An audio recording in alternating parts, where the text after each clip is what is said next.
Hello students, তোমাদের সবাইকে আমাদের চ্যানেলে ওয়েলকাম জানাই। আজকে আমরা দেখো তোমাদের ক্লাস 10-এর পর্ষদ প্রদত্ত যেটা টেস্ট পেপার, সেই টেস্ট পেপার থেকে পেজ নাম্বার 237 237 পাতায় ভৌত বিজ্ঞানের যে সেটটা দেওয়া হয়েছে সেই সেটের আমরা সমস্ত বিভাগ গ মানে সমস্ত 2 নম্বরের প্রশ্ন এবং বিভাগ ঘ যেখানে তোমাদের 3 নম্বরের প্রশ্ন থাকে, গাণিতিক প্রশ্ন থাকে, সমস্ত প্রশ্নের আনসারগুলো দেখে নেব। দেখো, এখনো পর্যন্ত আমি পর্ষদ প্রদত্ত যে টেস্ট পেপার সেটা হাতে পাইনি, তাই জন্য সেখানে আমরা বিভাগ ক বা ক্ষয়ের প্রশ্নগুলো দেখাতে পারছি না। সেখানে আনসারগুলো তোমাদের টেস্ট পেপারের মধ্যে করে দেওয়া হয়েছে। যদি প্রয়োজন থাকে তাহলে সেক্ষেত্রে অবশ্যই কমেন্ট সেকশনে জানাবে। নেক্সট ক্লাস থেকেই কিন্তু তাহলে আমরা শর্ট কোয়েশ্চেনের আনসারগুলো তোমাদের এক্সপ্লেন করে দেবো। তাহলে চলো আমরা বিভাগ গটা শুরু করি। বিভাগ গতে আমাদের প্রথম যেটা প্রশ্ন ছিল তোমাদের পেজ নাম্বার এখন বিভাগ গ এর প্রশ্ন হচ্ছে 239 পাতায়। প্রথম প্রশ্ন বলছে বিশ্ব উষ্ণায়ন রোধ করতে, বিশ্ব উষ্ণায়ন কমাতে গেলে সেক্ষেত্রে কী কী কাজ করতে হবে। তোমরা জানো যে এখানে জীবাশ্ম জ্বালানি যেগুলো আছে, জীবাশ্ম জ্বালানি মানে কয়লা, পেট্রোলিয়াম, প্রাকৃতিক গ্যাস, এগুলোর ব্যবহারটাকে কমাতে হবে। নিয়ে অপ্রচলিত শক্তি যেগুলো সৌরশক্তি, জোয়ারভাটা শক্তি, বায়ুশক্তি, এগুলোকে কাজে লাগাতে হবে, বেশি করে ব্যবহার করতে হবে। তাহলে কী হবে, সেখানে জীবাশ্ম জ্বালানি যেহেতু দহন হচ্ছে না, অপ্রচলিত শক্তি যেহেতু আমরা বেশি ব্যবহার করছি, তাহলে কার্বন ডাইঅক্সাইডের উৎপাদনটা কম হবে। আর কার্বন ডাইঅক্সাইড যেহেতু মেন গ্রিন হাউস গ্যাস, তাহলে এটা যদি কম উৎপন্ন হয় তাহলে গ্লোবাল ওয়ার্মিং বা বিশ্ব উষ্ণায়নটা কমবে। 2 নম্বর হচ্ছে প্রচুর পরিমাণে বনসৃজন করতে হবে, নতুন নতুন বনভূমি সৃষ্টি করতে হবে, নতুন করে অরণ্য সৃষ্টি করতে হবে, গাছ লাগাতে হবে, তাই না। 3 নম্বর হচ্ছে সিএফসি এর উৎপাদনটাকে বন্ধ করতে হবে। আর নেক্সট হচ্ছে গ্লোবাল ওয়ার্মিংয়ের কুফল সম্পর্কে সমস্ত মানুষজনকে সচেতন করতে হবে। এগুলো তোমরা জানো। এরপর 3.2-তে চলে আসবো। গাণিতিক প্রশ্নগুলো আমি বেশি ফোকাস করব। গাণিতিক প্রশ্ন এবং যেগুলো এক্সপ্লেন করার প্রয়োজন আছে সেগুলোই সাধারণত ফোকাস করব। কেমন, তোমরা ইবিটিএ টেস্ট পেপারের ক্ষেত্রে অনেকেই কমেন্ট সেকশনে জানাচ্ছে যে ক্লাসগুলো খুব ভালো লাগছে, এক্সপ্লেন করছি, তোমরা খুব সহজে বুঝতে পারছো। এবার দেখো, ক্লাসগুলো অনেক লেন্দি হয়ে যায়, আধ ঘন্টা তার থেকে বেশি হয়ে যায় অনেক সময়। এবার সেক্ষেত্রে এত লেন্দি যদি ক্লাস প্রোভাইড করি তাহলে সেখানে এই কম সময়ের মধ্যে সমস্ত পেপারের সলিউশন প্রোভাইড করা অনেকটাই টাফ হয়ে যাবে, ডিফিকাল্ট হয়ে যাবে আমার ক্ষেত্রে। যদি তোমরা বলো তাহলে অবশ্যই দেবো। আর যদি মনে করো যে যেগুলো বোঝানোর প্রয়োজন আছে শুধুমাত্র সেগুলো এক্সপ্লেন করব, তাহলে আমি সেটাই ফলো করব। শুধুমাত্র যেগুলো একটু টাফ কোয়েশ্চেন, একটু ঘুরিয়ে দেওয়া হয়েছে বা গাণিতিক প্রশ্ন, সেগুলো সাধারণত বোঝাবার চেষ্টা করব। 3.2-তে বলছে এসটিপিতে কোনো নির্দিষ্ট ঘরের গ্যাসের আয়তন আমাদের যেটা ভলিউম ভি, সেটা বলে দিয়েছে এখানে যে 52, কেমন 52 এত মিটার কিউব, মানে এত ঘন মিটার আয়তন সেটা বলে দিয়েছে, মানে V1 সেটা বলে দিয়েছে। অপরিবর্তিত উষ্ণতায় মানে প্রাথমিক উষ্ণতা এবং অন্তিম উষ্ণতা একই, সেখানে উষ্ণতার কোনো পরিবর্তন হয় না, তাহলে উষ্ণতা এখানে কনস্ট্যান্ট, উষ্ণতা লেখার কোনো প্রয়োজনই তোমাদের কিন্তু নেই। এই অপরিবর্তিত উষ্ণতা 104 সেন্টিমিটার এইচজি চাপে গ্যাসটির আয়তন কত। তাহলে চাপ P1 প্রাথমিক চাপ, সেটা বলছে 76 সেন্টিমিটার পারস্তম্ভের চাপ। অন্তিম চাপ, প্রাথমিক চাপ কেন 76 সেন্টিমিটার পেলাম সেটা বলে দিয়েছে। দেখো, সরাসরি 76 সেন্টিমিটার বলেনি, কিন্তু তোমাদের যখনই বলে দেবে যে এসটিপিতে স্ট্যান্ডার্ড টেম্পারেচার প্রেশার, তার মানে তোমরা সেটা মনে রাখবে যে সেখানে আমাদের প্রেশারটার কথা বলা হচ্ছে, প্রমাণ চাপ 76 সেন্টিমিটার পারস্তম্ভের চাপ, কেমন। তাহলে সেটা P1 পেয়ে গেলে। আর অন্তিম চাপ সেটা বলে দিয়েছে যে 104 সেন্টিমিটার এই যে চাপে সেটা আয়তন কত হবে। তাহলে আমরা সূত্র জানি P1 V1 = P2 V2। তাহলে V2 যদি হয়, এই V2 যদি আমাদের বার করতে হয় তাহলে P2টা নিচে চলে আসবে। তাহলে P1 V1 এর নিচে চলে আসছে, P1 V1 এর নিচে চলে আসছে P2। এবার P1 এর মান বসাবে, P2 এর মান বসাবে, V1 এর মান বসাবে, নিচে P2, কাটাকাটি করবে, কাটাকাটি করার পর দেখবে আনসার আসবে এরকমভাবে 38 × 10⁶ এত সেন্টিমিটার কিউব।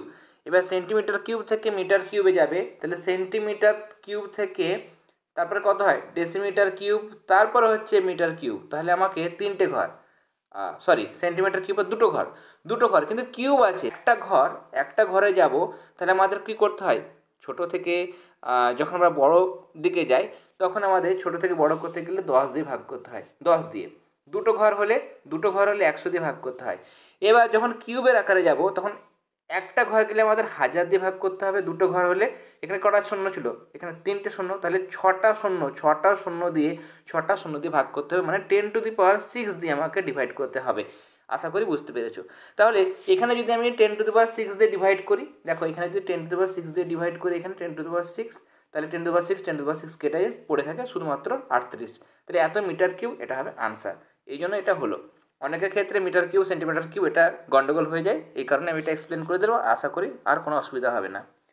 নেক্সট কোয়েশ্চেন বলছে 4 ATM চাপে 300 কেলভিন উষ্ণতায় 8 গ্রাম হাইড্রোজেন গ্যাসের আয়তন কত। এখানেও চাপ কত বলেছে, চাপ বসাবে, চাপের মান বলেছে এখানে পি, 4 ATM, উষ্ণতা 300 কেলভিন, মোল সংখ্যা কত বলছে সেই গ্যাসের হাইড্রোজেন গ্যাস মানে তার আণবিক ভর কত, আণবিক ভর হচ্ছে 2, যেহেতু পারমাণবিক ভর 1 তাহলে দুটো আছে, তাহলে 1 গুণিত 2 মানে 2, এটা হচ্ছে আণবিক ভর। তাহলে হাইড্রোজেনের 2 গ্রাম মানে 1 মোল, 2 গ্রাম মানে যদি 1 মোল হয় তাহলে 8 গ্রাম মানে কত মোল, 8কে 2 দিয়ে ভাগ করে 4 মোল, তাহলে 4 মোল। এন এর মান তুমি পেয়ে গেলে। ভি ভলিউম কত সেটা বার করতে হবে। আর এর সর্বজনীন গ্যাস দ্রব্যকের মান 0.082 litre atmosphere, mole inverse kelvin inverse. একক এবং মান মনে রাখবে, শর্ট কোশ্চেনে কিন্তু কাজে দেবে, তোমাদের প্রশ্ন আসতে পারে। সর্বজনীন গ্যাস দ্রব্যকের মান ও একক লিটার অ্যাটমসফিয়ার এককে লেখো, তখন কিন্তু এটা মনে রাখতে হবে। এবার আদর্শ গ্যাসের সমীকরণ তোমরা জানো, অবস্থা সমীকরণ PV = nRT। এবার পি ভি বের করতে হবে, ভিটা ভি রাখো, বাদ বাকি এন আর টি সব মান বসাবে। এবার ভি করতে গেলে এই 4টা আমার এদিকে নিচে চলে আসবে, 4 কেটে দাও, 0.082কে 300 দিয়ে গুণ করবে, হয়ে যাবে 24.6 লিটার। তাহলে এটাই হচ্ছে নির্ণেয় আয়তন। এরপরে 3.3 প্রশ্ন ছিল আমাদের উত্তর লেন্সের আলোক কেন্দ্র। আলোক কেন্দ্র মানে কি বিষয়টা আমি এখানে বুঝিয়ে দিচ্ছি। আলোক কেন্দ্র মানে কোনো একটা রশ্মি, যেমন দেখো এখানে পিকিউ, এই পিকিউ রশ্মিটা লেন্সের কোনো একটা পৃষ্ঠে আপতিত হচ্ছে। আপতিত হওয়ার পর দেখো এই লেন্সের ভিতরে যদি এমন কোনো একটা বিন্দু দিয়ে যায়, যে বিন্দু দিয়ে যাওয়ার পর যেটা নির্গত রশ্মি সেটা আপতিত রশ্মি মানে এই রশ্মিটার সঙ্গে এই রশ্মিটা সমান্তরাল হবে। তাহলে লেন্সের ভেতরে যে বিন্দুটা দিয়ে যাচ্ছে সেই বিন্দুটাকেই বলা হচ্ছে সেই লেন্সের আলোক কেন্দ্র। মানে কোনো আলোক কেন্দ্র হলো লেন্সের ভেতরে থাকা এমন একটা নির্দিষ্ট বিন্দু, যে বিন্দু দিয়ে গেলে ওই আলোক রশ্মির কোনো চ্যুতি মানে ডেভিয়েশন হয় না। যেরকমভাবে রশ্মিটা আপতিত হয়েছিল প্রতিসরণের পর কিন্তু আপতিত রশ্মির সঙ্গে সমান্তরালভাবেই নির্গত হয়। এরপর নেক্সট অথবা দিয়ে প্রশ্ন বলছে যে দিনের বেলায় পৃথিবীর আকাশ নীল থাকে কেন। তোমরা জানো যে এখানে মানে লাল বর্ণের আলোর তরঙ্গ দৈর্ঘ্য সবচেয়ে বেশি, নীল বেগুনি এগুলো তরঙ্গ দৈর্ঘ্য কম। আর যার তরঙ্গ দৈর্ঘ্য যত বেশি সেটা ছড়াইটা কম। কেমন, বেগুনির যেমন তরঙ্গ দৈর্ঘ্য কম তাহলে সেটা ছড়াবে বেশি, তাই না, বিক্ষিপ্ত বেশি হয়। তাহলে সূর্যের সাদা আলো বা নীল আলো এখানে কি হয়, এখানে তার বিক্ষেপণটা মানে ছড়িয়ে যায় কিন্তু বেশি, নীল আলোটা কিন্তু বেশি ছড়িয়ে যায়। তার জন্য কিন্তু এক্ষেত্রে বর্ণটা মানে আকাশের বর্ণটা কিন্তু এখানে কি হয়, নীল হয়। কেমন, দিনের বেলা এটা নীল হয়। এখানে আনসারটা কিছুটা বাদ চলে গেছে, এই জায়গাটা একটু মিস হয়ে গেছে। নেক্সট ক্লাসে যদি সম্ভব হয় বা কোনো ক্লাসে যদি এই প্রশ্নটা পাই তাহলে অবশ্যই দেখিয়ে দেবো। এরপরে নেক্সট কোয়েশ্চেন হচ্ছে 3.4-এ বলছে ভাস্করবাতির তুলনায় এলইডি বাল্ব এর সুবিধা হচ্ছে, দেখো একটা যদি আমরা যেটা কাঁচের বাল্ব থাকে, কাঁচের বাল্ব যেগুলো আগেকার ইয়েলো কালারের বা রেড কালারের আলো হতো, যাই হোক, সেখানে যদি 60 ওয়াট ক্ষমতা সম্পন্ন একটা বাতি, সে যতটা লাইট দেয় ওই সেম আলো এলইডি বাতি থেকে যদি আমরা পেতে চাই তাহলে তার অত ওয়াট লাগে না, 60 ওয়াট লাগে না। কত ওয়াট লাগে, 6 থেকে 8 ওয়াটে কিন্তু সেম 60 ওয়াটের একটা ওই সাদা বাল্ব যেগুলো হলুদ মানে কাঁচের বাল্ব, সেই বাল্বে 60 ওয়াট এত ক্ষমতার একটা বাল্ব যে আলো দেয়, এলইডিতে সেখানে ক্ষমতা কম, 6 থেকে 8 ওয়াটেই কিন্তু সেই সেম আলো দেয়। তাহলে তুলনামূলক ভাস্করবাতির তুলনায় এলইডিতে কী হচ্ছে 82% মতো প্রায় শক্তির অপচয়টা কম হচ্ছে। তাই জন্য কিন্তু এলইডি বাতিটাকে আমরা বেশি বেছে নিই।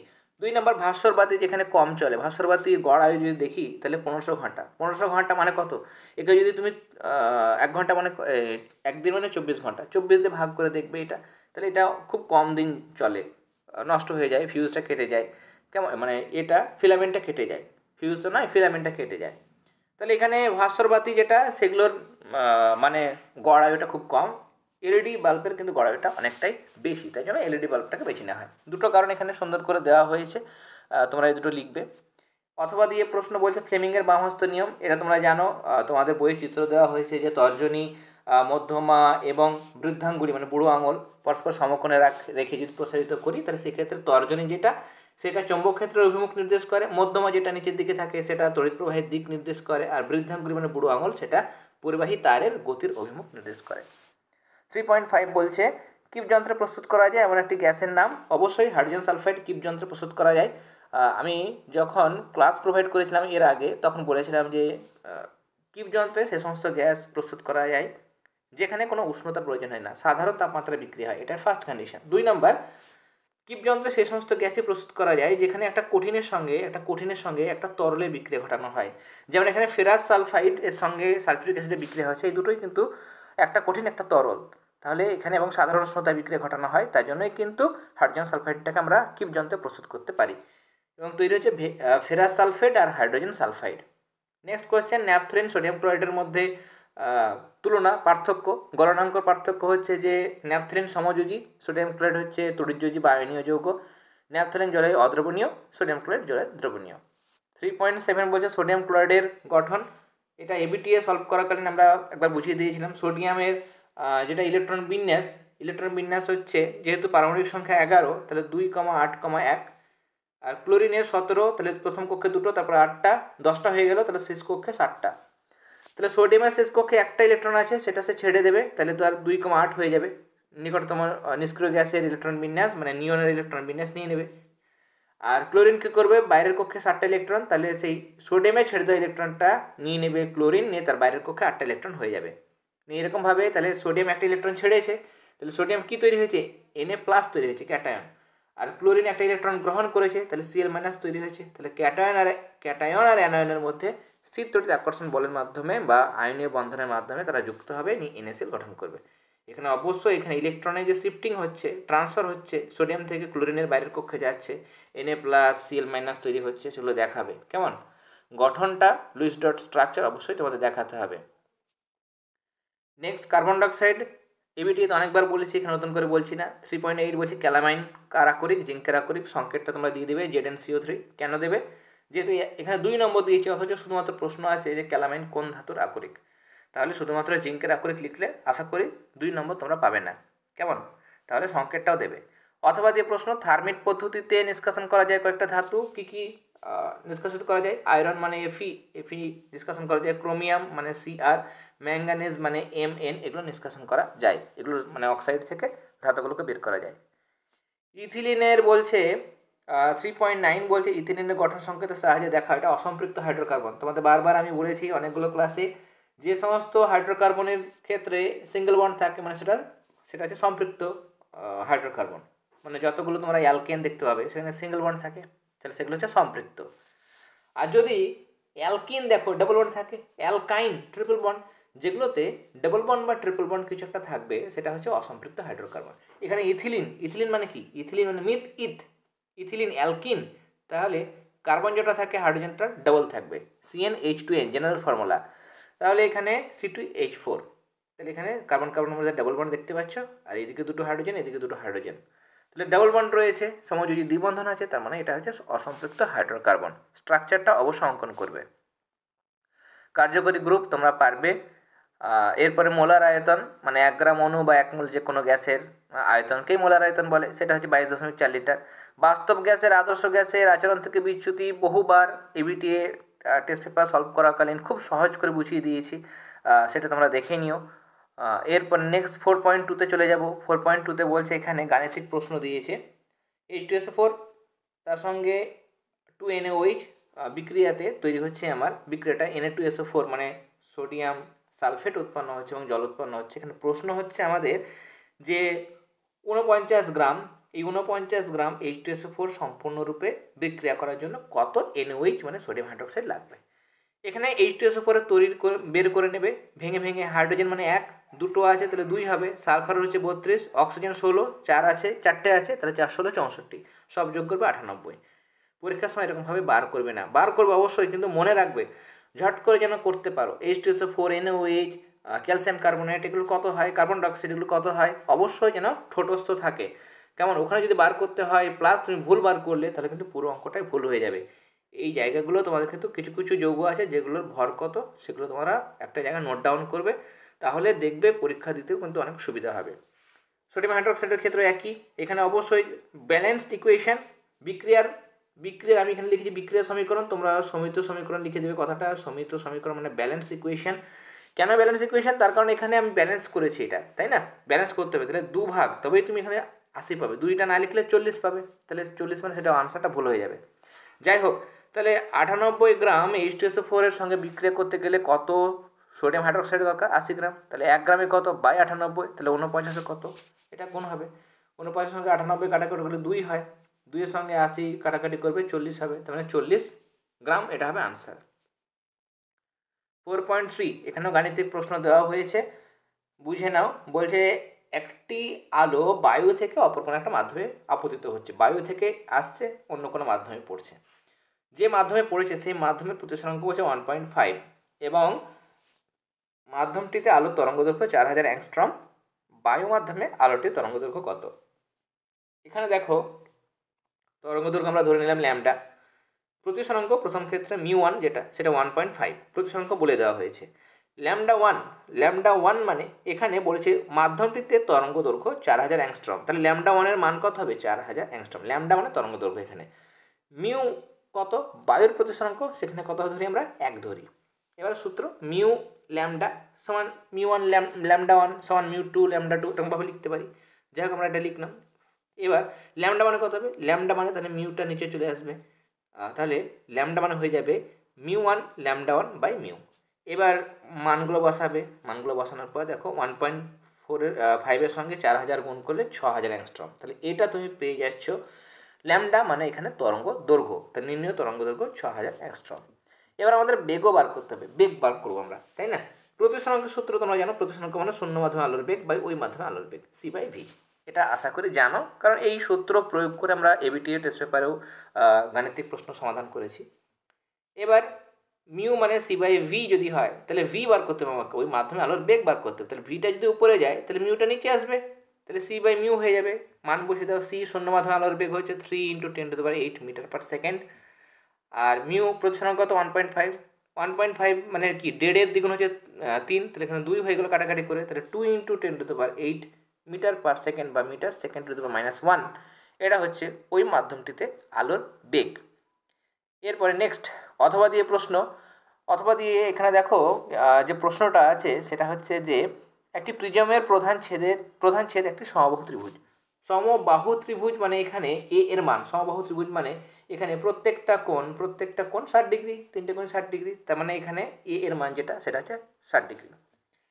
আপতন কোণ দিয়েছে 30 ডিগ্রি, আর ওখানে বলছে যে অপর কোনো প্রতিসারক তল থেকে 45 ডিগ্রি কোণে নির্গত হয়, মানে নির্গমন কোণ 45 ডিগ্রি। চ্যুতিকোণ ডেল্টা বের করার সূত্র I1 + I2 - a, বসিয়ে দেবে সবগুলো, পেয়ে যাবে 15 ডিগ্রি। কেমন? তোমাদের আরও একটা কথা বলি, আমরা তোমাদের যে সমস্ত এবিটি এবং পর্ষদ টেস্ট পেপারের সলিউশনগুলো করছি, মেনলি ভৌত বিজ্ঞান এবং জীবনবিজ্ঞান, সেগুলোর পিডিএফে আনসার যদি তোমরা পেতে চাও, যে পিডিএফগুলো তোমরা দেখতে পাচ্ছ এখানে বানিয়েছি, হ্যান্ড রিটেন আছে বা কিছু টাইপ করা আছে, অনেক প্রশ্ন পেপার কাটিং করে রাখা হয়েছে। তোমাদের সুবিধার্থে এই প্রশ্নের আনসারগুলো আমরা তৈরি করছি। যারা যারা এই সমস্ত পিডিএফগুলো পেতে চাও, পর্ষদ এবং এবিটি দুটোর ভৌত বিজ্ঞান এবং জীবনবিজ্ঞানের পিডিএফগুলো রেডি আছে।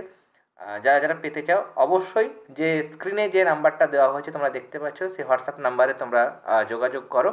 সেখানে তোমাদের ওয়ান টাইম চার্জ, মাধ্যমিক পরীক্ষা পর্যন্ত একটাই চার্জ পে করতে হবে, সেই চার্জটা পে করে তোমরা আমাদের হোয়াটসঅ্যাপ গ্রুপে যুক্ত হতে পারবে। যারা যারা ইন্টারেস্টেড আছো অবশ্যই স্ক্রিনে দেওয়া যে হোয়াটসঅ্যাপ নাম্বার সেখানে তোমরা যোগাযোগ করো।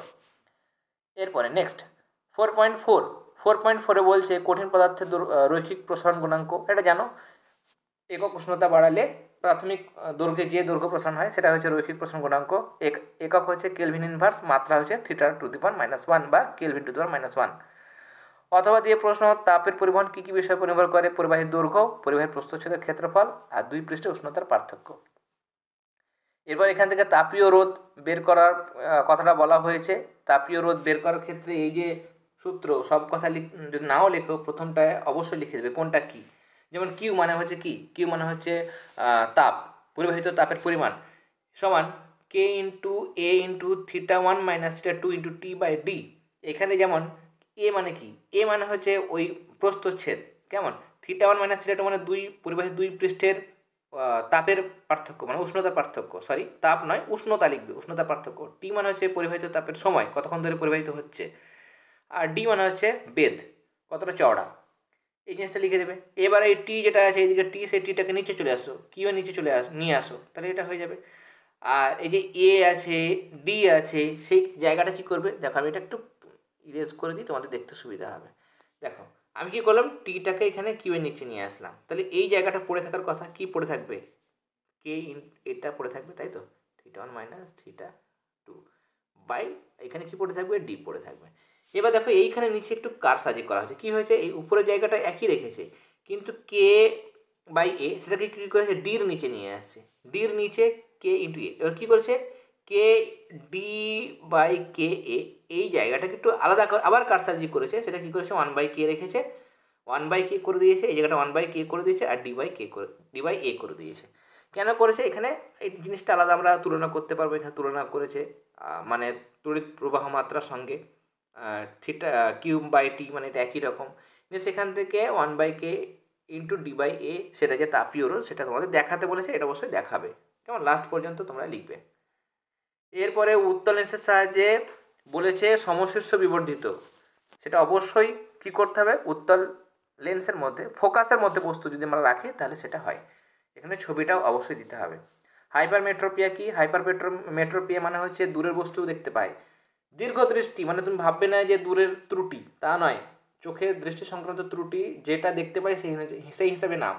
যেমন কাছের জিনিস দেখতে পাচ্ছে কেউ, কাছের জিনিস দেখতে পাচ্ছে, দূরের জিনিসটা পাচ্ছে না, তাহলে কাছেরটা দেখতে পাচ্ছে অথচ নামটা হচ্ছে হ্রস্ব দৃষ্টি, যেটা দেখতে পাই সেই হিসাবে নাম, কেমন, যেটা রোগ সেই হিসাবে কিন্তু নামটা নয়, কেমন। তাহলে হ্রস্ব দৃষ্টি বা মায়োপিয়া মানে হচ্ছে কাছের দেখতে পায়, দূরের পায় না।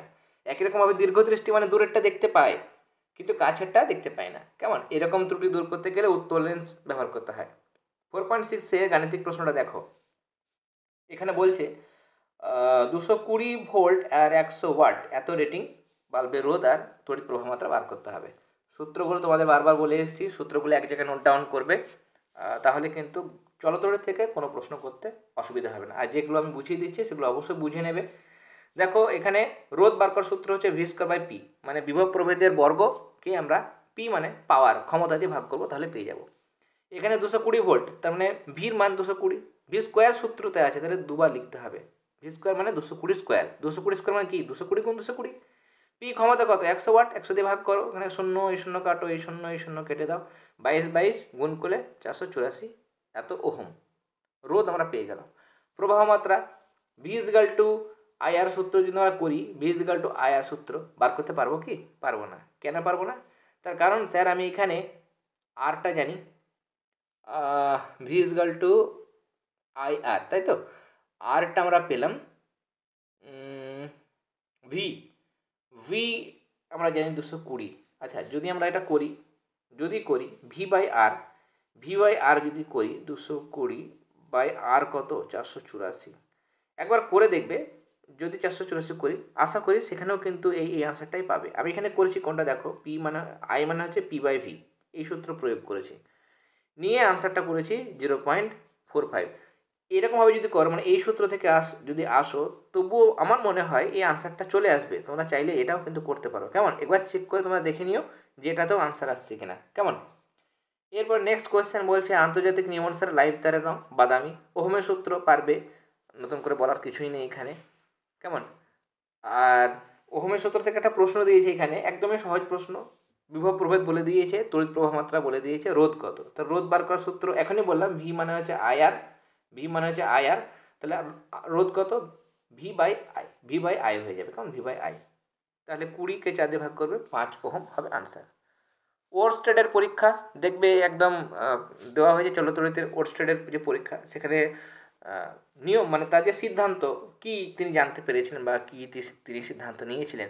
ওরস্টেডের পরীক্ষা থেকে প্রমাণ হয় অ্যাকচুয়ালি যে কোনো তড়িৎবাহী তার বা এমনি একটা কোনো তার আছে, তার মধ্যে দিয়ে যখন কারেন্ট যাবে তখন তার চারপাশে কী হবে, একটা চৌম্বক ক্ষেত্র উৎপন্ন হবে, এবং প্রবাহের অভিমুখ যদি পরিবর্তন করা হয়, এখানে এরকমভাবে কারেন্ট যাচ্ছিল, পরে যদি আবার এই দিক থেকে এরকমভাবে কারেন্ট যায়, অভিমুখ যদি পরিবর্তন করা হয় তাহলে চৌম্বক ক্ষেত্রে অভিমুখ কিন্তু বিপরীত হয়ে যায়, মানে এইদিকে যদি নর্থ ছিল এদিকে সাউথ ছিল, পরে এই দিকটা সাউথ হয়ে যাবে, এদিকটা নর্থ হয়ে যাবে, অভিমুখ কিন্তু পাল্টে যায়। তবে এর জন্য তারটি নিজে কখনোই কিন্তু চৌম্বকে পরিণত হয় না, এটাই হচ্ছে তার মূল সিদ্ধান্ত বা যেটা জানা যায়। ডিসি ডাইরেক্ট কারেন্ট মানে সমপ্রবাহ, সেটা অপেক্ষা এসি মানে অল্টারনেটিং কারেন্ট, সেটা মানে পরবর্তী প্রবাহ কেন আমরা ব্যবহার করব, ডিসি অপেক্ষা এসিকে কেন বেছে নেব, তার কারণে এসিতে উৎপাদন খরচ কম, এসি বিভবকে ট্রান্সফরমারের সাহায্যে প্রয়োজন মতো বাড়ানো বা কমানো যায়, ডিসিতে কিন্তু সেই সুবিধা থাকে না। ফিউজ তারের বৈশিষ্ট্য যেন 25% টিন 75% সীসা দিয়ে তৈরি একটা শঙ্কধাতু তৈরি সরু পরিবাহী তার, এবং ফিউজ তারের রোধাঙ্ক অনেক বেশি হয় আর গলনাঙ্ক খুব কম হয়। রোধাঙ্ক বেশি হবে, বাধা বেশি হবে, তবে তো সেটা কারেন্টটা বাধা দেবে, উৎপন্ন তাপ বেশি হবে। গলনাঙ্ক কম, তাহলে হুট করে যদি বেশি কারেন্ট বাড়িতে চলে আসে তখন ফিউজ তারটা কী হবে, রোদ প্রচুর হয়ে বেড়ে যাবে, গলনাঙ্ক কম, তাহলে একটু তাপে সেটা গলে ফিউজ তারটা কেটে যাবে। তাতে সুবিধা হবে যে তুমি যখন ফোনে চার্জে দিয়ে রেখেছো বা টিভি চলছে সেই যন্ত্রগুলো বেঁচে গেল। তাহলে ফিউজ তার কী হলো, নিজে কিন্তু মানে মারা গেল, ফিউজ তারটা নিজে মারা গেল, অথচ তোমার বাড়ির সমস্ত দামি দামি যে ইলেকট্রনিক্স যন্ত্রপাতি আছে সমস্ত যন্ত্রপাতিগুলোকে বাঁচিয়ে দিল। প্রচুর তড়িৎ প্রবাহ যদি চলে আসতো তাহলে সেক্ষেত্রে সমস্ত যন্ত্রপাতি খারাপ হয়ে যেত, তাই না? তাহলে ফিউজ তারের এই জন্য রোধাঙ্কটা খুব বেশি হয়, গলনাঙ্কটা অনেক কম হয়। 4.8 ইন্টারেস্টিং একটা কোয়েশ্চেন, অনেক সময় ঘুরিয়েও প্রশ্নটা দেয়, দেখবে অনেক স্কুলে দিয়ে থাকে। একটা তেজস্ক্রিয় মৌল থেকে একটা আলফা কণা আর দুটো যদি বিটা কণা বের হয় তাহলে নিউক্লিয়াসটির পরমাণু ক্রমাঙ্ক কত হবে? এখানে দেখো পরমাণু ক্রমাঙ্ক কত হবে এবং তার সঙ্গে সেই জিনিসটা কী হবে, অ্যাকচুয়ালি কী ঘটনা ঘটে সেটা তোমাদের জানতে হবে। আলফা কণা যখন বেরোয় তোমরা জানো উপরের যে ভর সংখ্যা সেটা 4 কমে যায় আর নিচেকার পারমাণবিক সংখ্যা 2 কমে। আমি এখানে বলে দিয়েছি কথাগুলো, একটা উদাহরণ দিয়ে তোমাদের দেখাচ্ছি। এখানে এই যে যদি ভর সংখ্যা 4 কমে তাহলে একটা আলফা বেরোলে 235 থেকে 4 কমলে হয়ে যাচ্ছে কত, 231। আর পারমাণবিক সংখ্যা 2 কমবে, তাহলে 92 থেকে 2 কমে হয়ে গেল 90। যেহেতু পারমাণবিক সংখ্যা চেঞ্জ হয়ে গেল তাহলে অন্য একটা মৌল হবে, সেটা নাম দিলাম আমি ধরো ওয়াই।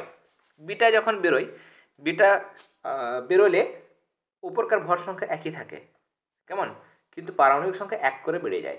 দুটো বিটা বেরিয়েছে তাহলে দুটো 1 যোগ হবে, দুটো 1 যোগ হলো মানে আবার এখানে কিন্তু 92 হয়ে গেছে। 92 হলো মানে 92 নম্বর মৌল নিশ্চয়ই একটাই হবে, তাহলে আবার সেই এক্স মৌলটা আমরা ফিরে পাবো। তাহলে এখানে দেখতে পাচ্ছি প্রথমে যে মৌলটা ছিল এক্স, তারও সেটা 92 ছিল, তাই না? পরে যে এক্সটা পেলাম সেটাও 92। প্রথমে ছিল ভর সংখ্যা 235 আর পরে যেটা পেলাম সেটা 231। এবার তোমরা জানো যে একই মৌলের বিভিন্ন পরমাণু, একই মৌলের বিভিন্ন পরমাণু যাদের পারমাণবিক সংখ্যা একই কিন্তু ভর সংখ্যা আলাদা, তাদের পরস্পরের সমস্থানিক বা আইসোটোপ বলা হয়। তাহলে এরা কি একে অপরের আইসোটোপ, কেমন, যেটা তৈরি হয় তারা কি ডটার, তাই না, মেয়ে, তাহলে তাদেরকে বলা হয় দুহিতা। অনেকের গণ্ডগোল হয়ে যায়, স্যার দুহিতা জনক এসব কি, যেটা ছিল প্রথমে তাদেরকে বলা হয় জনক। জনক মানে কেন জনক বলা হয়, তারা জন্ম দিয়েছে, তাহলে এরা হচ্ছে জনক। আর শেষে যেটা তৈরি হলো সেটা হচ্ছে দুহিতা বা ডটার নিউক্লিয়াস বা ডটার এলিমেন্ট। তাহলে ডটার নিউক্লিয়াস যেটা তৈরি হলো এরা পরস্পর কী হচ্ছে, আইসোটোপ। শৃঙ্খল বিক্রিয়া এগুলো তোমরা পারবে, নতুন করে বলছি না। তড়িৎ ঋণাত্মকতা মানে কোনো মৌলের পরমাণুর সমযোজী বন্ধন দ্বারা আবদ্ধ থাকাকালীন অবস্থায় যে ইলেকট্রন জোটটা থাকে সেটা নিজের কেন্দ্রের দিকে টানার যে ক্ষমতা সেটা তড়িৎ ঋণাত্মকতা। বলে যে বাম দিক থেকে ডান দিকে গেলে কী হয়, তড়িৎ ঋণাত্মকতা অবশ্যই বাম দিক থেকে ডান দিকে গেলে বাড়ে। বলছে শ্রেণী বরাবর নিচে নামলে পারমাণবিক ব্যাসার্ধ কী হয়, পারমাণবিক ব্যাসার্ধ কিন্তু বাড়ে।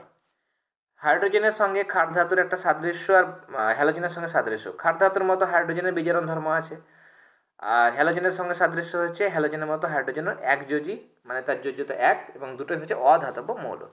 আধুনিক পর্যায় সূত্র অবশ্যই কী লিখতে হবে, আধুনিক যখন বলবে তখন মৌলের ভৌত রাসায়নিক ধর্মগুলো তাদের পরমাণু ক্রমাঙ্ক বৃদ্ধির সাথে পর্যায়ক্রমে পুনরাবৃত্ত হয়, মানে একটা নির্দিষ্ট সংখ্যা পরপর ফিরে ফিরে আসে। 4.10 হেবার পদ্ধতিতে অ্যামোনিয়া উৎপাদন জানো। এখানে হেডিংটা করবে তোমরা প্রথমে বিক্রিয়া সমীকরণ, যেহেতু বিক্রিয়া সমীকরণ লিখতে বলেছে শর্ত, তাহলে বিক্রিয়া সমীকরণ এই কথাটা লিখবে, লেখার পরে তোমরা এই আনসার এটা লিখবে। নাইট্রোজেনের সঙ্গে 3 আয়তন হাইড্রোজেনের বিক্রিয়া হচ্ছে, এখানে Fe2O3 ferric oxide 550 degree Celsius উষ্ণতা 200 ATM চাপ উৎপন্ন হবে অ্যামোনিয়া, এবং এই 95 কিলোজুল যদি লিখতে না পারো ডেল্টা লিখে দিতে পারো আইদার, বা প্লাস শক্তি, এটার বদলে কি লিখতে পারো শক্তি, তবুও নম্বর পাবে, পুরো নম্বরই পাবে, কেমন, এটা নিয়ে চাপ নেবে না। শর্ত কি, এখানে যা যা লিখেছো 200 ATM চাপ উষ্ণতা 550 ডিগ্রি সেলসিয়াস, অনুঘটক লৌহ চূর্ণ মানে লোহার চূর্ণ, কেমন, এটা হচ্ছে ব্যবহার করা হয় অনুঘটক হিসাবে, ক্যাটালিস্ট হিসাবে। উদ্দীপক হিসাবে দেখো 1% K2O পটাশিয়াম অক্সাইড আর 3% অ্যালুমিনিয়াম অক্সাইডে মিশ্রণ করা হয়। আর নাইট্রোজেন হাইড্রোজেনের অনুপাত হচ্ছে 1:3, মানে 1 ভাগ নাইট্রোজেন আর 3 ভাগ হাইড্রোজেন মিলে এই বিক্রিয়াটা ঘটানো হয়। জলের বিয়োজনে ক্যাথোডে বিক্রিয়া, H+টা ইলেকট্রন গ্রহণ করে, ক্যাথোড মানেই বিজারণ, হাইড্রোজেন পরমাণু তৈরি হয়। এরকম আরও একটা হাইড্রোজেন পরমাণু তৈরি হওয়ার পর দুটো হাইড্রোজেন পরমাণু মিলে হাইড্রোজেন অণু তৈরি হয়। জলের বলছে তড়িৎ বিশ্লেষণে, এখানে প্রশ্নটা আছে তোমাদের যে জলের তড়িৎ বিশ্লেষণে কেন অম্লায়িত জল ব্যবহার করা হয়, অ্যাসিডযুক্ত জল ব্যবহার করা হয় কেন? তার কারণ এমনি বিশুদ্ধ জল যদি আমরা নিই সেখানে আয়নের পরিমাণ খুব কম থাকে। তাহলে আয়ন যদি কম হয় তাহলে তড়িৎ বিশ্লেষণ হবে না, সেটা তড়িতের খুব পরিবাহী। কিন্তু যদি আমরা কোনো অ্যাসিড বা ক্ষার যোগ করে দিই তখন আয়নের পরিমাণ বেড়ে যায়, ক্যাটায়ন আয়নের পরিমাণ প্রচুর বেড়ে যায়, তখন সেখানে তড়িৎ বিশ্লেষণটা ভালো হয়। 4.11 বলছে কপার সালফেট। 4.11 প্ল্যাটিনাম তড়িৎদ্বার ব্যবহার করে অথবা কপার তড়িৎদ্বার ব্যবহার করে, ইলেকট্রন নয়, এটা ইলেকট্রোড ব্যবহার করে কপার সালফেটের জলীয় দ্রবণে তড়িৎ বিশ্লেষণে ক্যাথোডে অ্যানোডে কি বিক্রিয়া ঘটে? ক্যাথোডে এখানে প্রথমে বিক্রিয়াটা তোমাকে জানতে হবে। প্রথমে কি হয়, কপার সালফেটের যেটা তড়িৎ বিশ্লেষণ হচ্ছে, এটা তড়িৎ বিশ্লেষ্য, এটা নিয়ে তড়িৎ বিশ্লেষণে কি হচ্ছে, Cu by positive R SO4 থেকে SO4 বাই নেগেটিভ উৎপন্ন হয়। জলীয় দ্রবণ নিয়েছে তাহলে জলটাও ভাঙবে, H+OH- উৎপন্ন হয়। ক্যাথোডে কী হচ্ছে, Cu বাই পজিটিভ আর H+এর মধ্যে যেহেতু Cu বাই পজিটিভটা ক্যাথোডে আগে যায়, নিয়ে ইলেকট্রন গ্রহণ করে কপার পরিণত হয়। সেটা হচ্ছে বিজারণ বিক্রিয়া। কেন বিজারণ? যেহেতু ইলেকট্রন গ্রহণ হয়। এগুলো বারবার বলা হয়েছে। অ্যানোডে কী হবে, অ্যানোডে ইলেকট্রন বর্জন করবে, অ্যানোডে সবসময় জারণ হয়, নিয়ে Cu বাই পজিটিভ উৎপন্ন হয়। অ্যানোডে কিন্তু এখানে OH- আয়ন বা SO4 বাই নেগেটিভ কেউই কিন্তু যায় না। আধান মুক্তির ক্রম যদি আমরা দেখি, কপারটা কিন্তু আগে আছে, কপারটা কিন্তু আধান মুক্তির ক্রমটা বেশি, তাহলে কপারটাই যাবে। সালফার মানে SO4 by negative sulphate ion বা OH- আয়ন কেউই যাবে না। তার থেকে কপার যে তড়িৎদ্বার আছে সেই দুটো ইলেকট্রন বর্জন করে Cu বাই পজিটিভ হিসাবে আয়নের দ্রবণের মধ্যে চলে আসবে। কেমন? খুব ইন্টারেস্টিং বিষয় এটা। এখানে আর একটা প্রশ্ন ছিল, সেকেন্ড পার্ট, যে অ্যানোড হিসাবে কী ব্যবহার করা হয়? অবিশুদ্ধ যে copper, most probably blister copper ব্যবহার করা হয়। এরপরে 4.12 ইথিলিনের পলিমারাইজেশন বিক্রিয়া। পলিমার মানে তোমরা জানো অনেকগুলো মনোমার মিলে তৈরি হয়। যেমন একটা মালাতে অনেকগুলো ছোটো ছোটো পুঁথি থাকে, ছোটো ছোটো পুঁথিকে মনোমার ধরলে পুরো মালাটা হচ্ছে একটা পলিমার। ট্রেনের একটা বগিকে যদি মনোমার ধরো তাহলে অনেকগুলো বগি মিলে একটা ট্রেন তৈরি হচ্ছে, সেটা হচ্ছে পলিমার। যেমন ইথিলিন CH2 CH2, এইটুকু হচ্ছে ইথিলিন। এন সংখ্যক যদি নিই, অনেকগুলো নিই, অক্সিজেন পারঅক্সাইড অনুঘটক 200 ডিগ্রি সেলসিয়াস উষ্ণতা, 150 ATM চাপ, তাহলে কী দেবে, পলিথিন। মাঝের ডবল বন্ডটা ভেঙে গিয়ে সিঙ্গেল বন্ড, এদিকেও বন্ড আছে, মানে এরপর চেনটা কিন্তু শেষ হয়নি, চলছেই চেনগুলো। কেমন?